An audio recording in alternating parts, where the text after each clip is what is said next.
What's up, everyone? Welcome to our 9th episode of our House Hack Masterminds podcast series.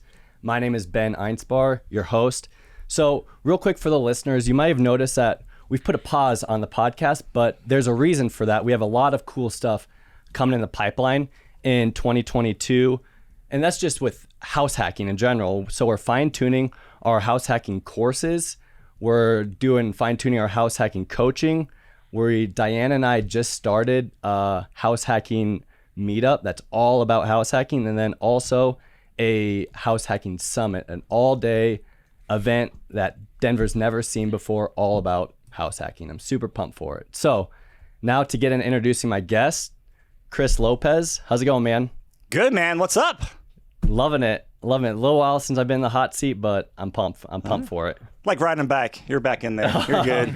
You got that right. All right. So to introduce our first guest, we got Stephen Witkowski.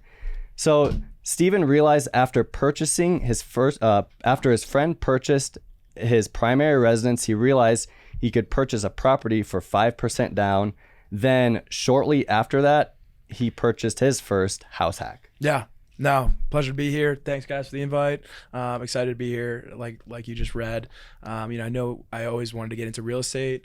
I actually moved out in Denver about less than a year ago. I think it was January last year, and talking to my buddy, he obviously moved from the East Coast as well, and we started talking about the investment property he bought in Aurora. And he was like, yeah, man, I only had to throw down 5%. On top of that, he had some other loans because it was his first time home buyer. So he ended up putting like 12 grand down for a house. And I was like, this is insanity. How do I do this? Got in contact with Chris. Yeah. Thank you, Lauren. She also was a huge part of it. Yep. And not a big reader, read your book, and now I'm a mastermind. There you go. I love it. I love it. So how many books have you read cover to cover, would you say? I would go with one. There you go. And that's a perfect plug. Our book made the list. No, seriously. I mean, no, I've really never read a book cover to cover. And that was my first one. So when anyone asks hey, how'd you get into it? This is crazy. I'm like, it's really not that hard. It's really not that hard. Just dedicate some time to reading this one book, and then everything else will come in waves. Absolutely, man. Expand your network. And yeah, exactly. Perfect. Everyone's gone through same thing you have, so yeah. Everyone's experienced challenges you had, so you just ask around. Yeah, and I talk to my dad about it all the time because he was he helped me out a lot. Setting up the house, and he's like, dude, you're gonna learn as you go. You're gonna make mistakes. Just don't make the big ones. I love that. Yeah, I love it. So I forgot to ask.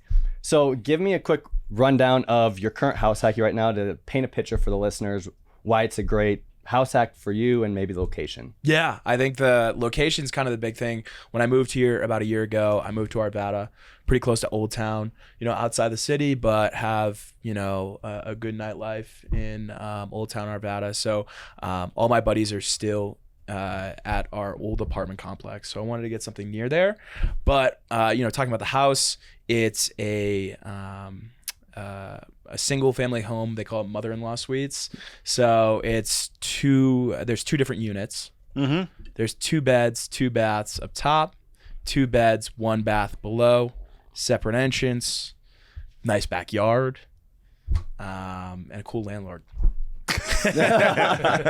Also a great plug. Yeah. And you're going to do long, rent that out on 12-month lease? Right? Yeah, 12-month. My biggest thing is I'm trying to do this every, I'm going to try to do this, Chris and myself talked about it. Hey, why don't you try to do this in the next 3 or 4 years while you have no tie downs, whatever it is. So I'm going to try to do it again in September. I think we hit it right with, at least my perspective, when we were looking, I felt like the market was kind of, because people wanted to enjoy their summer. So I got this house in about a week and a half. We closed on it since going in, doing all this stuff. Like I said, Lauren is awesome. She's a rock star. Yeah, rock star. She's the best. So she helped me out a lot. I didn't really know what I was doing, and I told her that. I was like, hey, I need you to take over here because I have no idea what I'm doing. But she was a huge help. I love it. I love it. All right. Yeah. Next to our second guest is Vince.arena. Vince stumbled into real estate investing about 3 years ago while living in Philly and ended up doing a live and flip After selling the property and moving to Denver, realizing the true power of real estate investment, and bought his current property and been house hacking by renting a separate income suite out as a short-term rental. What's up, Vince? Hey, thanks for having me, guys. I've listened to tons of these, so it's awesome to finally be a guest and contribute a little bit to the podcast. Yeah, awesome, man. Thanks for being on. So let's hear about your house hack. It's a townhome, is that correct? That's right. Yeah. So listeners probably don't know, but I'm actually in the same complex as Ben.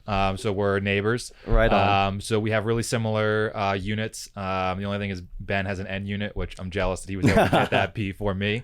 But anyway, so it's a 3-bed, 3.5 bath, but it's separated into the first floor is an in-law suite. So basically separate bedroom, bathroom, separate entrance. It's got a small little, it's like a kitchenette. And so I've been renting that out on Airbnb since I bought the property. Yeah. How's that? So how's it going for you? What made you choose Airbnb? Really, I was thinking about the best use for the space, and it's kind of like an awkward size. It's not big enough that really I would ever see anyone wanting to rent it on a long-term basis. So it was really making the best of the unit that I had, but also I think the income from the Airbnb, I mean, if I was to rent it as a 1-bedroom, it probably would be about $1,000 a month.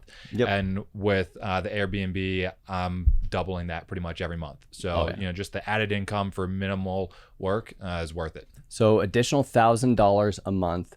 How many hours do you think you spend working and actively working the operations of your Airbnb? After it was set up, maybe 2 hours a month, an hour a month. I mean, it's really minimal. Yeah. Really, really minimal. That's impressive, man. I like that. Yeah. So you're managing it, but you're not doing the turns yourself, right? That's right. Okay. Yeah. So I've got a cleaner that Ben set me up with, Cindy. She's awesome, and she handles everything for me, the linens, everything. So I don't do a single thing. I just text her or I don't even text her. I just shoot her the schedule every month, and I pay her, and that's pretty much it. Okay. And then all the other front end stuff, you set that up, but you've got it pretty automated with the auto chat bots and all that stuff people do on Airbnb. Exactly. Yeah. So pretty much everything is automated. I have it set up so that if guests meet a certain threshold, they don't even have to ask me to book the place. They can just go ahead and book the place. Threshold for reviews and how many times they've rented a place, that kind of thing. So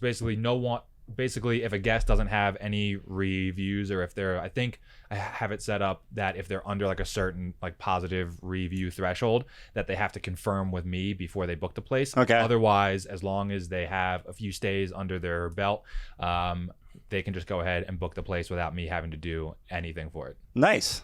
I like that. Is that through the Airbnb website? It is. Yeah. It's just a like setting that you can dial in for instant book. Yeah. Yeah. Yeah. I was gonna ask, is there a reason why you did Airbnb instead of like VRBO? I know there's multiple sites that you could do it on. Is that kind of the most advanced to what you're trying to do? That's a great question. I didn't really put much thought into it other than I've used Airbnb as a guest before and thought it was a pretty good platform. Yeah. And I know that there's some ways to list it on both. I'll probably do that in the future. Okay. I just haven't done that yet. Yeah. No, I like that. What I liked when you guys sent in topics is you sent in very similar topics. It was both about how to maximize your return after moving out, and also what to do next, what works best when we move out. And a quick, I guess, for the listeners is what answer I give will be different than what Stephen gives, and what Stephen gives will be different than what Vince gives, because we all have different W-2 jobs. Some are more time consuming than others, some have more time, and some people just have different goals with real estate investing and house hacking. So just something to keep in mind when we go through this on suggestions. So to dive into Stephen first, what is your timeline when you're wanting to go to house hack number 2? Yeah. What'd you say? I mean, ideally as soon as possible. So the 12 months, I'm 25 right now, so I got time, and trying to build up, accruing properties, whatever it is.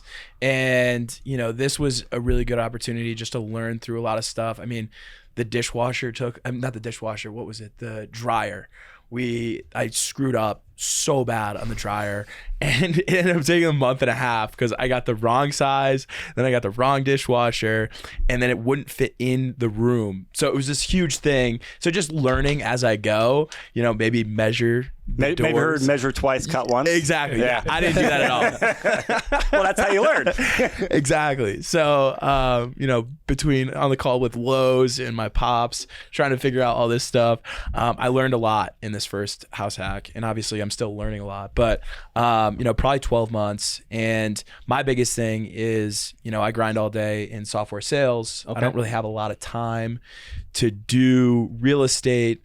So my biggest thing is how do I, obviously maximize what I'm purchasing now so I don't have to have a day job in 15, 20 years, whatever it is, okay. Right? So that's my biggest thing. And, I talked to you about it, and then I talked to Lauren about it, and she was like, hey, just do this continuously for the next 3 or 4 years and go with the flow and figure out what makes sense moving forward. But for a 3 to 5 year plan, probably buy a house every 12 months. Okay. Maybe, that's why I, having these conversations, it's like a mountain house, is that more lucrative? Does that make more sense? Okay. I like to ski, is there, Airbnbs, hearing success stories with that. Cause there's so many different ways you can go through this whole thing. And I feel like learning from others is the best way to do it. So the main question there, I'll make sure I understand this, is just, thinking forward, 5 to 15 years in the future. Hey, you're 25, yeah. House hack 1 under your belt. You have, you work hard at your job, but that's what you want to do for the next 40 years of life. How do you, do that, but successfully parlay that into real estate investing? So in the near future, you got some options, right? Yeah. Near future, 15, 20 years. So what's your current plan right now? Before I chime with my 2 cents. 5 years is buy a house every year. Okay. 12 months, just save as much money as possible. I'm not trying to put too much time into real estate, like I said before, because I don't have a lot of time. And, obviously I have a day job. I like to ski and do stuff on the weekends, travel. Just got back from Costa Rica. I don't know if you're here for that. But no, I did not hear that. A little jealous. So I'm not in Denver a lot. I'm traveling all the time, and I don't really have a lot of time to put into the real estate. So that's kind of my question to you guys is, this model the best way to do it for a house every year, accrue properties, and then reassess maybe when I'm 30? So from a high level, I think yes. Yeah. I mean, because you look at the big picture things of where you're at a point in your life where, you're able to move around. You don't have family or kids or a bunch of obligations or anything like that. Say, be nomad, move around every single year, and focus on the owner-occupant financing, the 5% down that you can do all day long as you buy properties. Like, to me, that's just like the baseline. Just like a lot of people, hey, you put in, $1,000 a month to your 401k and just say that's future retirement. House hacking, nomading, while it's not like super cool or sexy, it gets the job done. Yeah. So I would make that like your foundational thing, because you win on the financing, you win on the leverage, and it's about, I would say, probably the easiest type of investment you can make, because it's very simple. Yeah. So it doesn't take much experience, and take a whole lot of time to go out there and find the property, or also go out there and operate it. Now, of course, you do Airbnb, might take more time, but that's where you can judge along the way. And $1,000 a month in cash flow is not going to be like have a make or break impact on your wealth 10 or 15 years down the road. It's having a $500,000 asset or $600,000 asset that's going to appreciate and give you a lot more future rent growth. So I think using that as your core strategy is by far the no-brainer. Okay. Stick with it. And as you go through a look at different areas, different properties, and everything like that, I would keep talking with your lender, and don't always assume that always has to be 12 months on the mark. Sometimes, depending on certain situations, you can move in a little bit sooner. I don't want to commit to anything, but it's always worth talking to lender, because we have clients who, hey, they moved at month 9, and there are some circumstances that allow them to do it. Yeah. So it's always worth to have a conversation sooner with the lender. Like, hey, I'm thinking about this. Like, what are my options? Yeah. Because if you can move in at month 9 or month 10, hey, a couple months, great. Not a big deal, but just get it done and move on with the next thing. It works well for your life. And as you're doing all that, like, you know, be opportunistic for opportunities on like, hey, if your time frees up or you learn more real estate, you know, more, you start having more cash, what can I do with it? Yeah. But make that your foundational thing. And I would have the intent that, you know, as you buy like these properties now, you know, and really, and probably starting in maybe 3 years, the market stays strong like it is, you know, 3 to 5 years, you'll start having opportunities to potentially go out there and pull equity out of your property. You know, one of those chapters in the house hacking book, I talked about the first house hack I bought 10 or 12 years ago. I bought for 0% down. And then, you know, 9 years later, I sold it and traded up to a fourplex. That fourplex makes me way more money. Yeah. But I got like 80%, 90% of the down payment of that fourplex from that house hack I bought. So, you know, you're accumulating.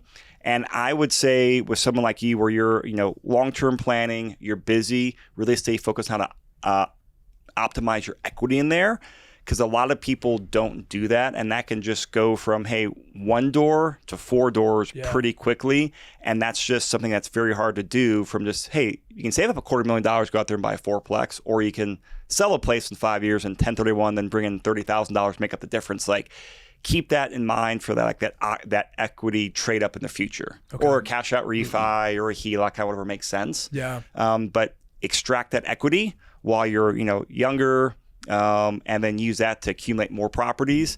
And every time you do that, you get more experience, your life changes, your net worth changes, and you can start going from there. But just buy, take action, have that path, and be opportunistic as you go along.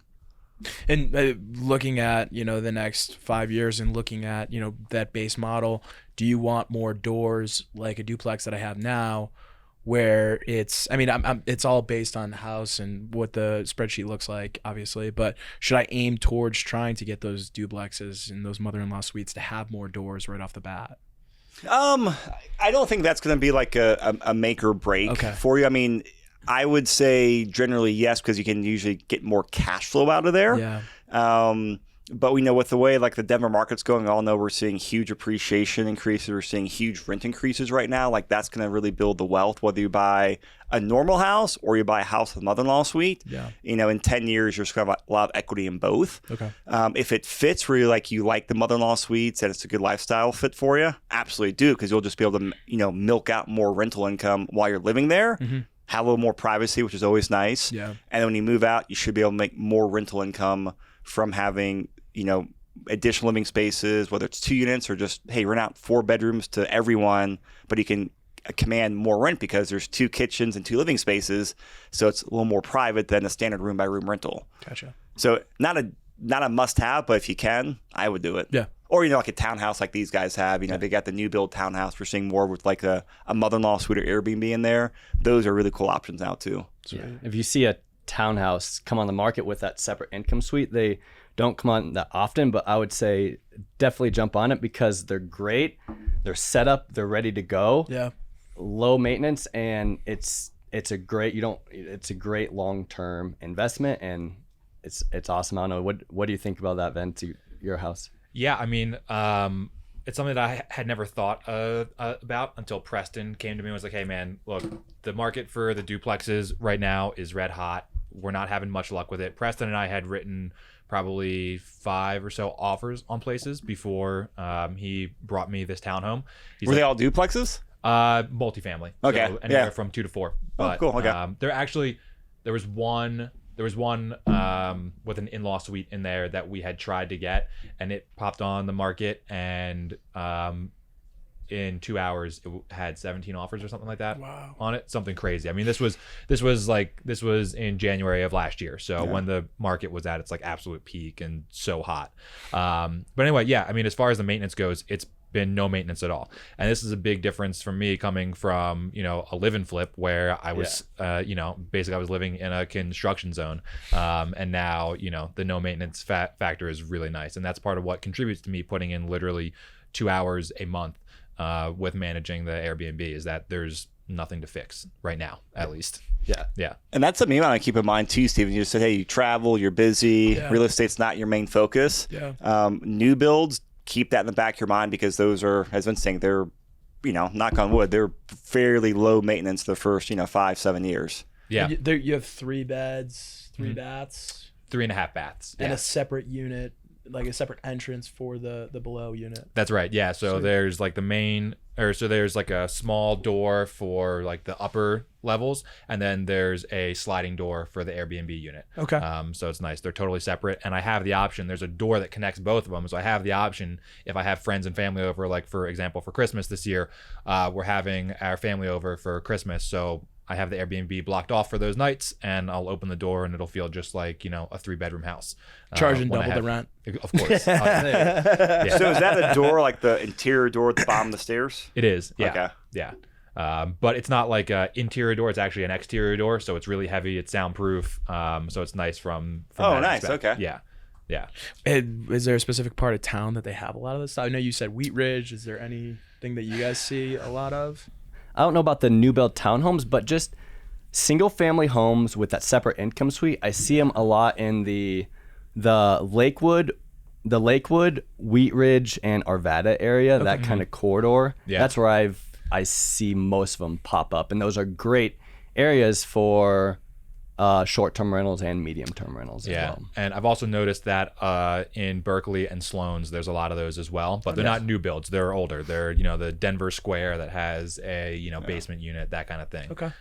So that's actually a few of the properties I tried to put offers in on when I was working with Preston.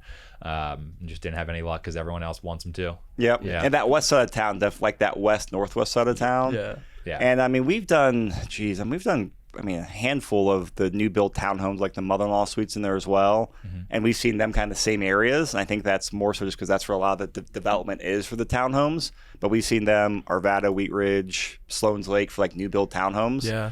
So, assuming everything will be similar, that's where like a lot of the new builds with that inventory is going, and the existing inventory, for whatever reason, that's just the way the layouts were, and a lot of places have been converted over the years on that side of town. We see way more there than like in Aurora or down south. Yeah. And for me, I mean, that's why I know where I want to be on the west side of town, just because skiing and getting to the mountains and all that stuff. But what's the average price for homes like that or townhomes like that? Yeah, so that's a good question. I paid $499 for mine. And actually, so Ben, I don't know if you've noticed, but there's a development of townhomes like less than a quarter mile from us. Very similar layout, floor plan, finishes, everything like that. They're starting at $600,000. Wow. So it seems like they've already gone up a lot. So nice. yeah. Yeah, I mean, you really, for any of like the mother-in-law suite places, you'll be, 500,000 plus right now. Kind of as the floor. A lot of new builds, they're 500 to 700,000. We've seen a couple of like really nice ones. Like depending on how much you want to go, like there have been some really nice places, existing inventory, new ones in like 800, 900,000 range. But they've actually been better numbers. Yeah. Because like a better cash on cash return, just because they can command such higher rent. But you get into like a higher down payment, jumbo loan territory, so it starts to become a little bit different.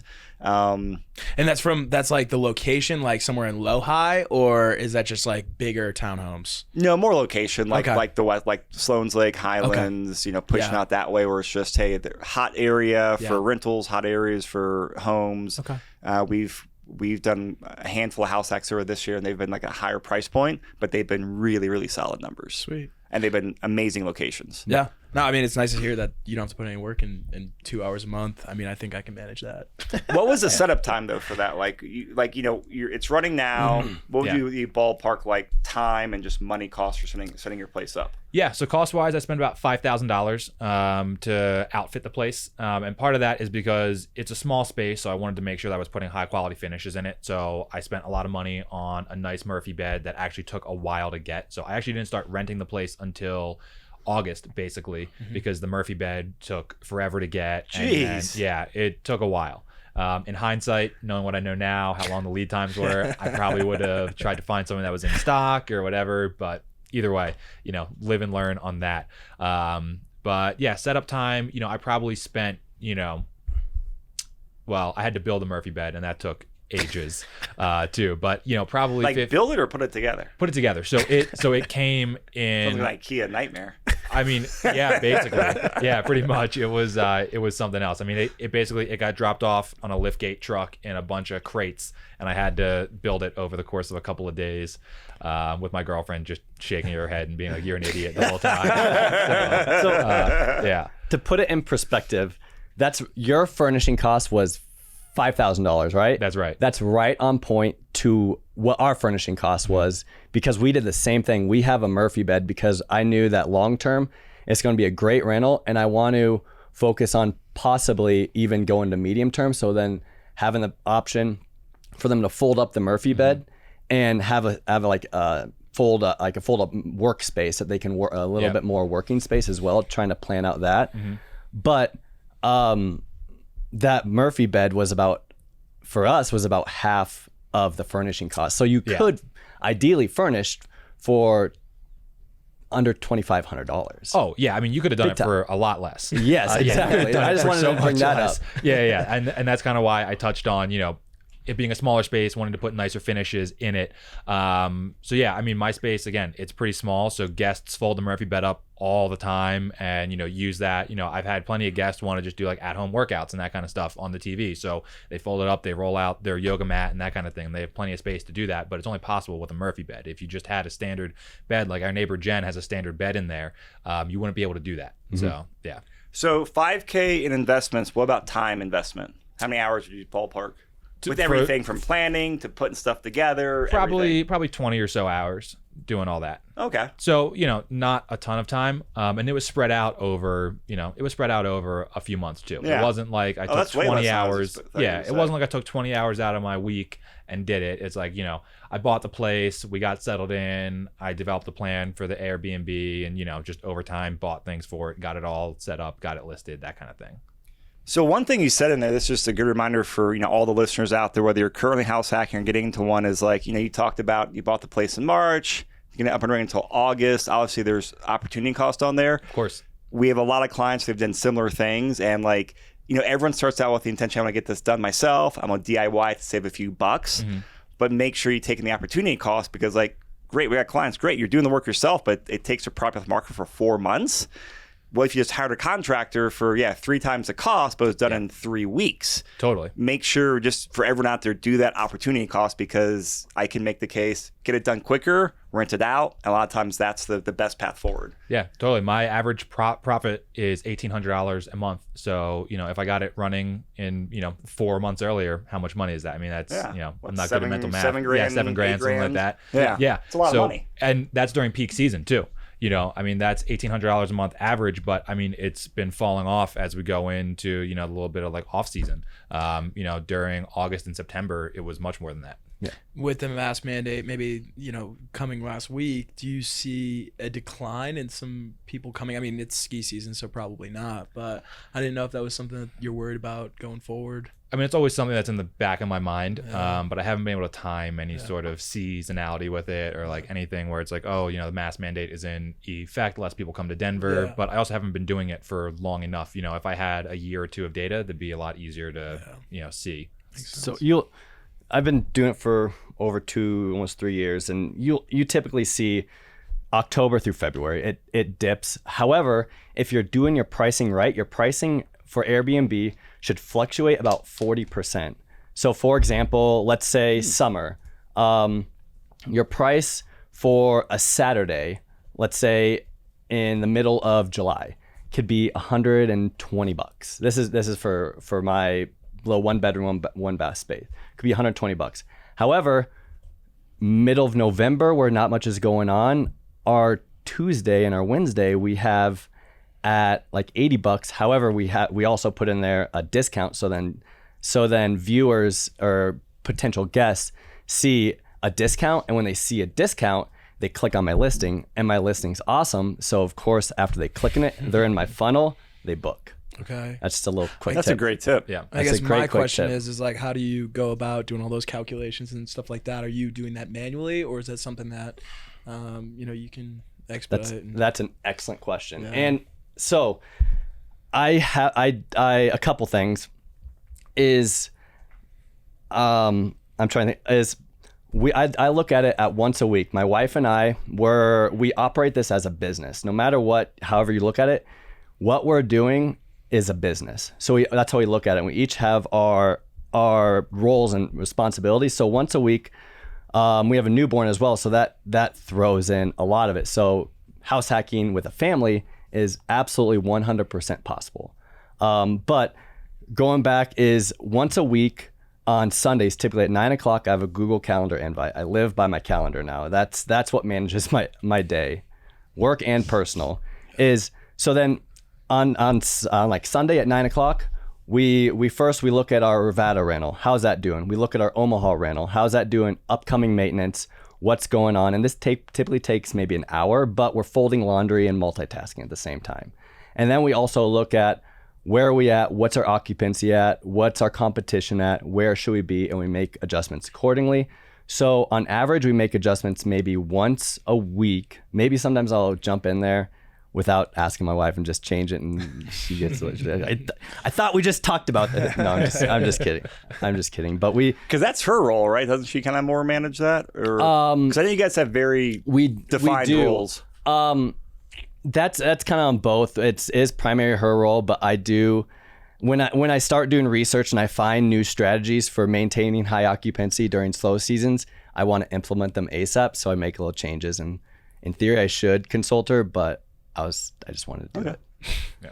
Don't take that advice. So, what's up, Vince? Sorry. I was going to say, I do things a little bit differently than Ben. I use an automated tool called Price Labs. Cool. And so they have an algorithm that basically it ties into your Airbnb calendar. You set the parameters for it. So you give them a minimum rate you're willing to accept. You can set a maximum rate, but I don't know why you would.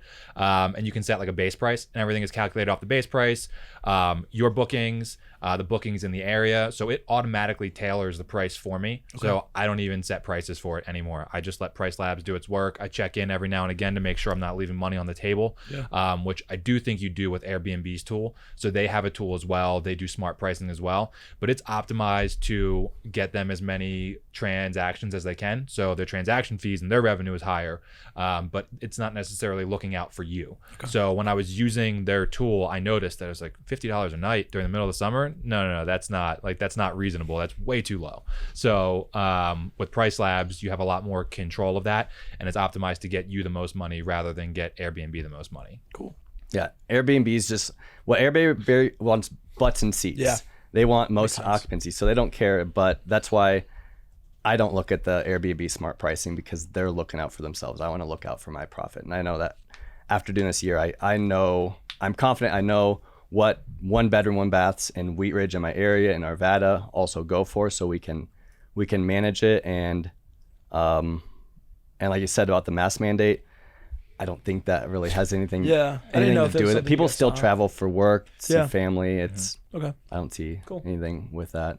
And then I wanted to go back. You mentioned multifamilies. As Vince did a great job he was looking for multifamilies. If we look at all the people that close with Envision, maybe 10 to 15% close on multifamilies, because there's a lot less inventory and a lot more competition. And typically, because now investors are trying to get that, and there also takes some maintenance as well. So that's why for you, it just stick with something that you're good at. Be consistent. And even if it's 12 months or even if it goes into 18 months, as long as you're consistent, real estate is a very forgiving asset in the long term. So stay consistent while you can, because when a family comes down, maybe 5, 10, 2 years down the road, your time becomes more valuable. Yeah. And it's a lot more work, I guess. Makes sense. Yeah. I guess your next plan, are you trying to go the townhouse thing? And I guess where do you go after you leave the you leave the place? Are you going to Airbnb that one place and then rent out the top? Yeah, so it's actually a question that I've been trying to figure out. So my plan for my next property is I'd like to buy a house on the west side of town. Chris and I talked about this a little bit a few weeks back. And I want to buy a place on the west side of town that has an ADU, like a specific ADU, not a mother-in-law suite. I want ideally a main house and a garage with an ADU above it.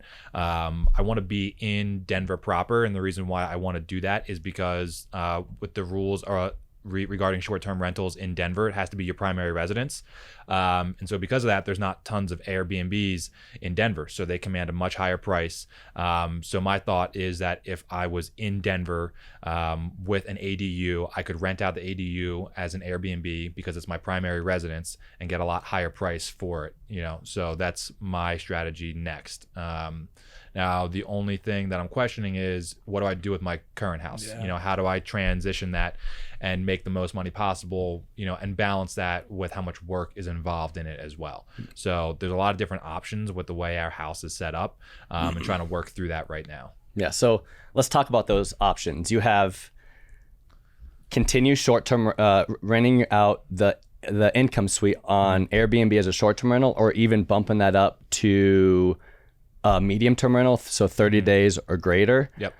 You can Airbnb the entire thing, but as we mentioned, one of our other neighbors in the area is planning on doing that shortly, which will give you a great idea of what type of revenue you can generate for Airbnb the whole property. However, you're not maximizing the value of the property, which has its own separate income suite. Or just rent the whole thing out on a 12-month lease, which my opinion would be the least amount of headache, or the least amount of work, so you can focus on your your demanding job, but you'll see a little bit less revenue. Yes. So have you ran? I'm curious what comps you've ran. Yeah. For that. Yeah, so I took a look at it a few different ways. So I took a look at it from renting the whole place out long-term, 12-month lease, your standard lease. I looked at it from renting it as a 2-bedroom, the upstairs unit, and then short-term renting the downstairs unit on Airbnb. And then I looked at it as renting the whole place out on Airbnb. So 3 different options. And essentially the way it broke out to was, if I rented it out under a standard 12-month lease, I would just break even, or maybe negatively cash flow. I was trying to get a better idea of rental comps in the area. I've been using Rentometer to figure out, kind of what prices are in the area. And it's a pretty wide range in Wheat Ridge. You see everything from like $2,000 for, a 4-bed all the way up to, there's new places on 38th that are 2-bedroom units that are renting for $2,600 or $2,700 a month. So pretty big spread there. But I figured a safe number for a 12-month lease would be like $2,800 a month for a 3-bed, 3-bath there. And so after factoring in everything, your CapEx, your vacancy, all that kind of stuff, figured just about breaking even on that. If I was to Airbnb it out, the estimates that I was getting from Price Labs, which aren't as accurate as doing like an AirDNA report, that's about $3,900 a month in profit. So in cash flow, that ends up being about $15,000 a year in cash flow for me. And then if I was to split it up and do long-term on the top and short-term on the bottom, it's actually just about $15,000 in cash flow as well. Breaking up that. So those two are about the same? About the same. Okay. Yeah, and one's a lot more work. So Which one's a lot more work? Yeah, so I actually think... Do you think is the more work? Yeah, so I think the splitting the unit up and 12-month lease on the top and short-term on the bottom would be more work. You'd get a lot more tenant complaints. It'd be like managing a small multifamily from the standpoint of, you have to worry about noise. You have to worry about people upstairs having parties, people downstairs having parties, making the other neighbors... I think it's a lot more work from that standpoint. I agree. And if your number is about the same, are you crossing that one off the list? I think or so. bottom of the list, at least? It's bottom of the list. Unless I see some numbers that really change my mind, like unless you get me an AirDNA report that says, hey, you're leaving money on the table by doing it the other way, I think to me that's bottom of the list. All right. Well, we'll get those reports and see what they say. Cool. I'm disagreeing with both of you guys.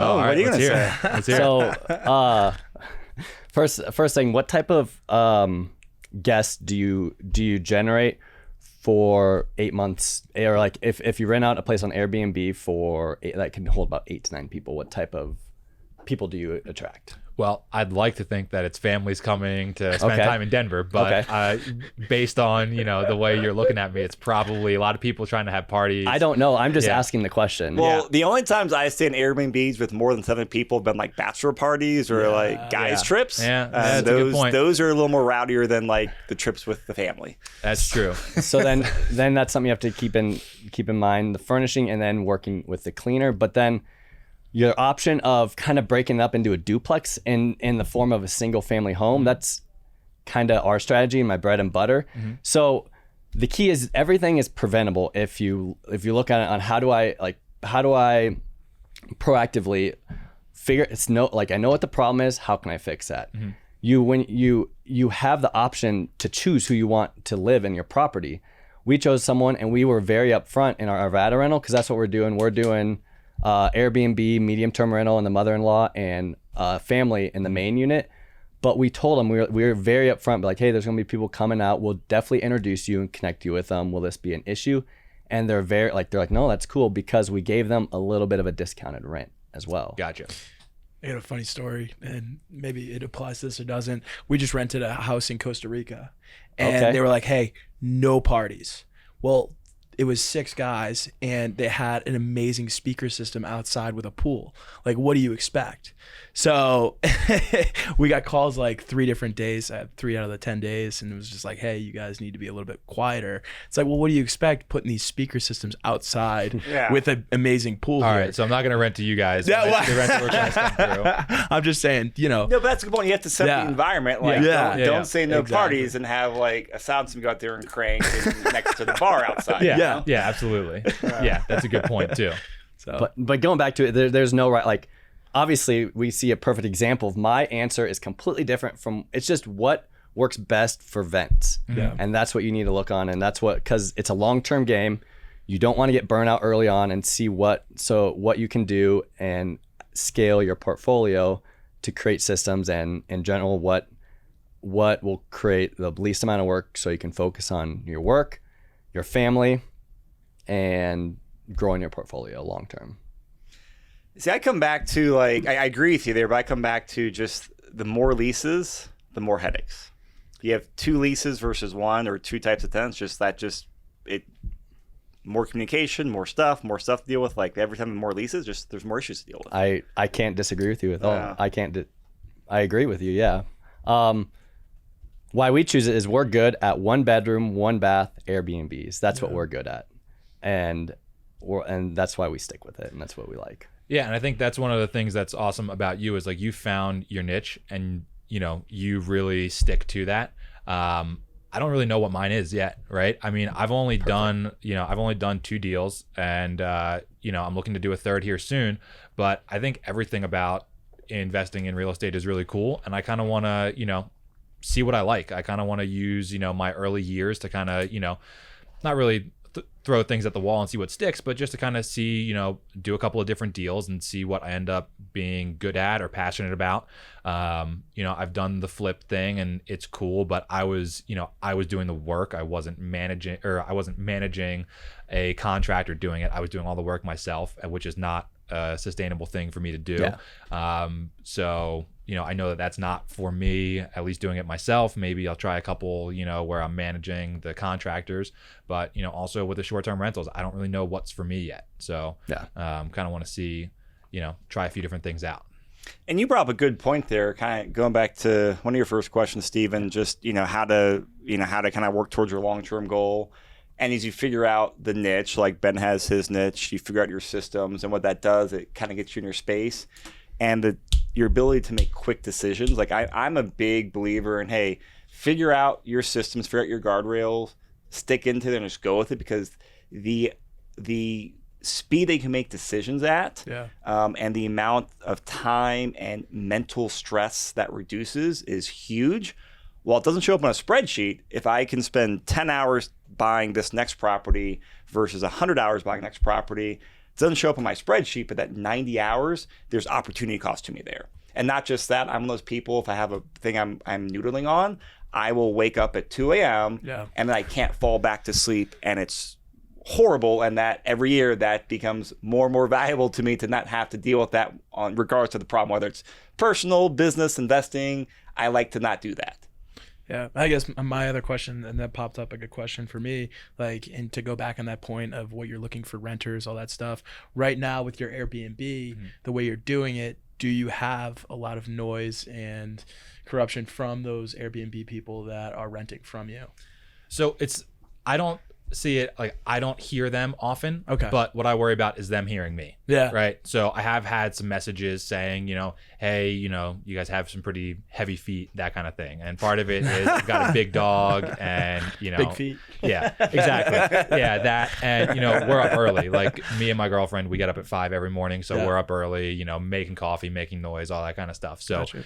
I don't want similar issues where I start getting negative reviews on Airbnb because the property is too noisy, because there's people upstairs who are living their life. And I mean, you can't blame them for that. I mean, they're not doing anything wrong. They're just, living their life and making noise. Yeah.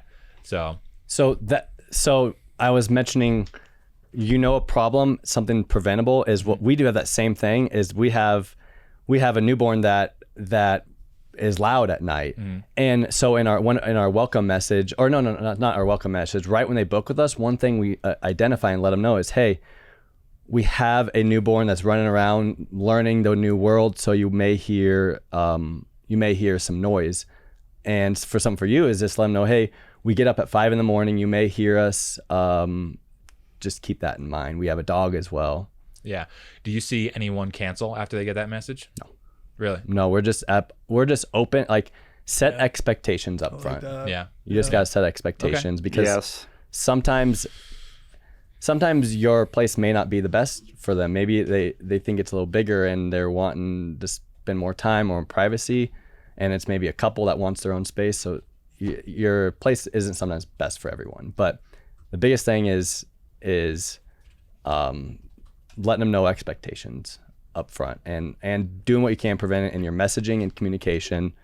Auto messaging, I guess. Does Price Labs do auto messaging? They don't, but I do that all through the Airbnb Perfect. app. Yeah. Okay. So you set me up with the messages that you send to all the guests. I put my spin on all those messages. Perfect. It's made things really easy. Good. Yeah. Really, really easy.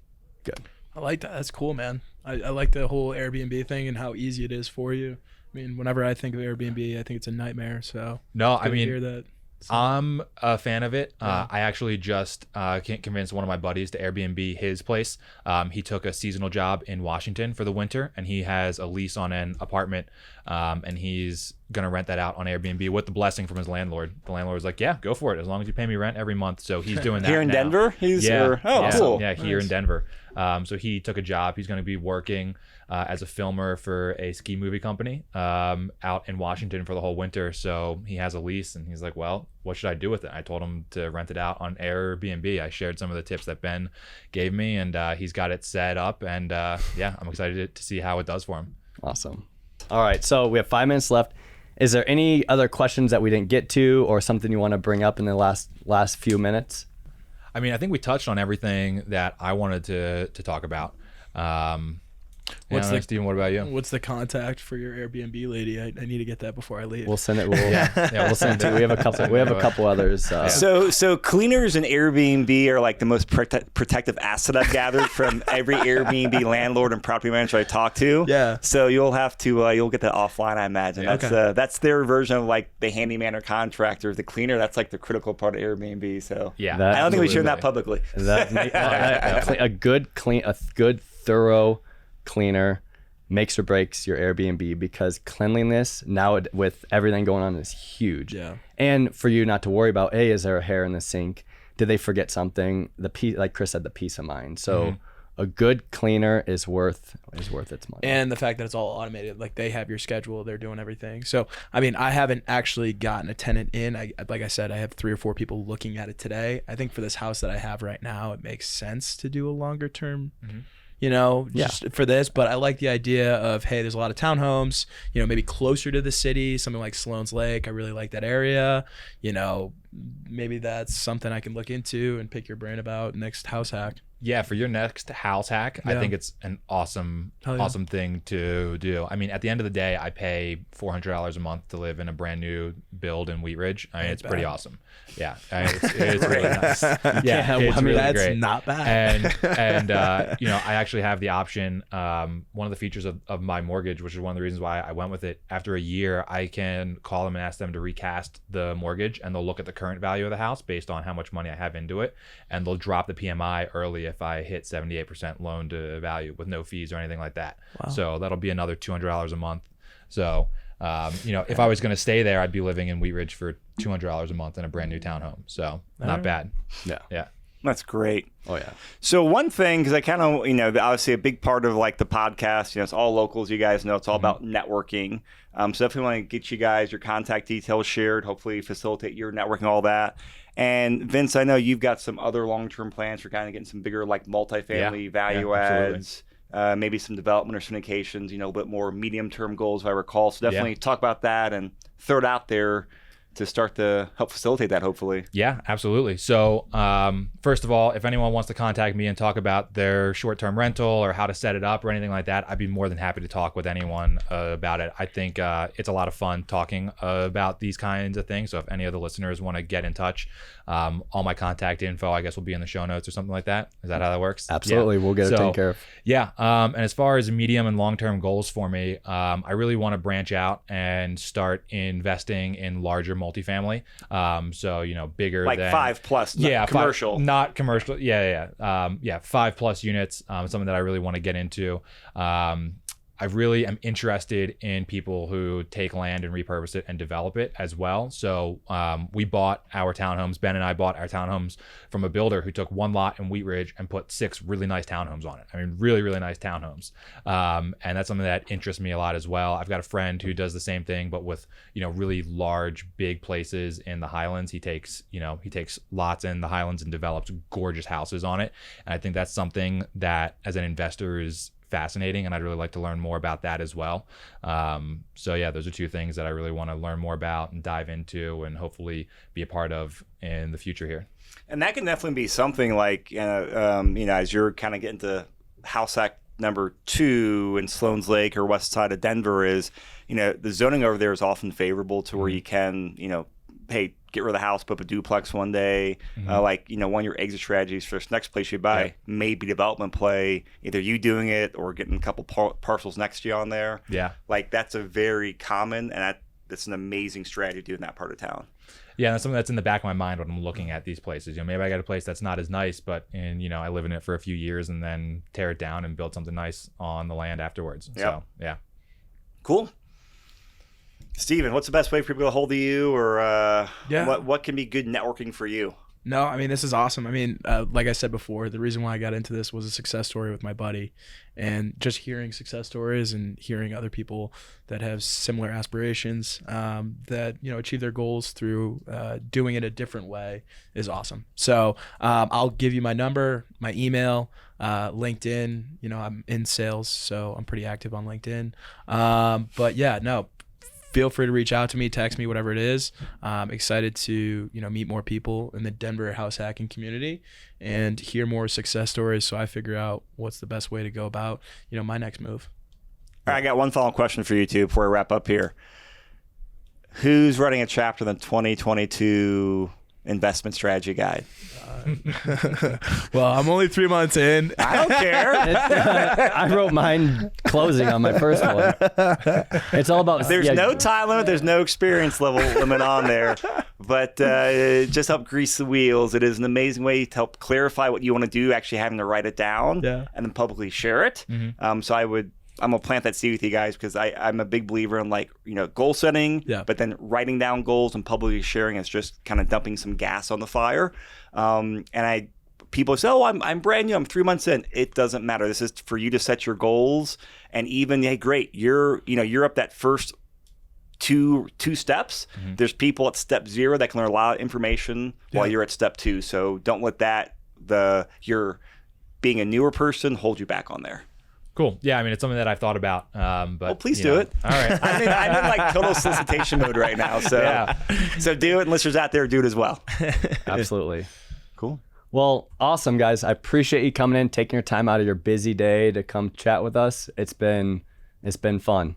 Yes. Ben, great job. You got back in the host seat, no problem. And Ben did mention a lot of projects work on the beginning. We'll have a lot more details coming out of that in the near future, but we got lots of really cool stuff coming out to provide more value to our clients, more value to the investing community. So stay tuned because our goal is always to get better, provide more value, and that's the plan. We'll see you guys next podcast.